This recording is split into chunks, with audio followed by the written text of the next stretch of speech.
I know Robert and Kaylee pretty well, so they had asked if we could give you a tour of our facility and share with you a little bit about the business here. I am a business consultant. I own a consultancy firm, and I'm managing 29 projects right now, and this company is one of those 29. I've been managing this company by consulting since October of 2010.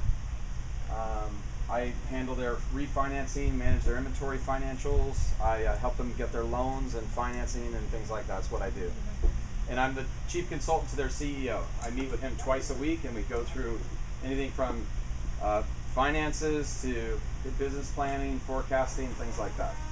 So because it's one of my clients, Robert had asked if I could maybe take a little while and show you guys about this business, because he asked me what was the most interesting project I was working on. This one by far. It's not the biggest project. I mean, I have a $300 million project I'm doing. I have a $500,000 development project I'm doing. I'm launching a whole bunch of smaller businesses. This one is the most fascinating business, though, for me personally, because it's ran at a foundation of Christianity.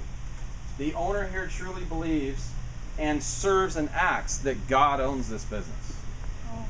He starts every morning in this same warehouse that I'm going to share with you with 120 to 140 employees holding hands and opening the day in prayer. At lunch, they have the option of a men's fellowship, a women's fellowship. They've got Bible study right in a worship center he built on the facility.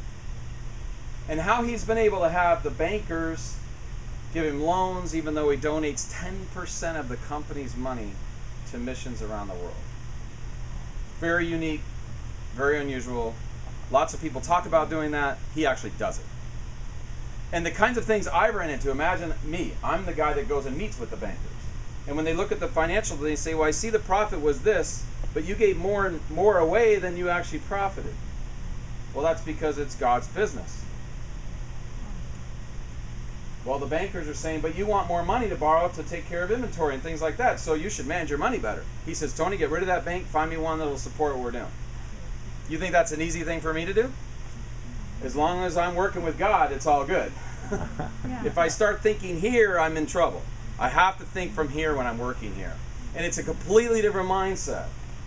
And now sharing that kind of thinking of working from the heart instead of the head, I'm sharing that with other clients, and it's becoming a really fun experience. So 20 years ago, this business got started with one small, couple thousand square foot warehouse with one office. And it is now today a 7-acre facility, 120,000 square feet under roof. You are standing in the largest production room that makes first aid kits.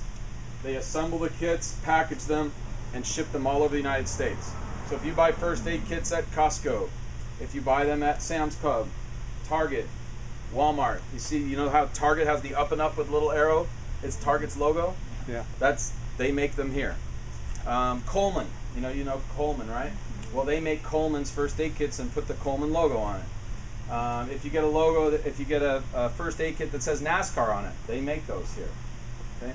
They 2 years ago surpassed Johnson & Johnson for custom first aid kits, meaning OEM, designed specific for stores like Walmart and Target. Does that make sense? Yeah. All right, so if you want to go ahead and follow me.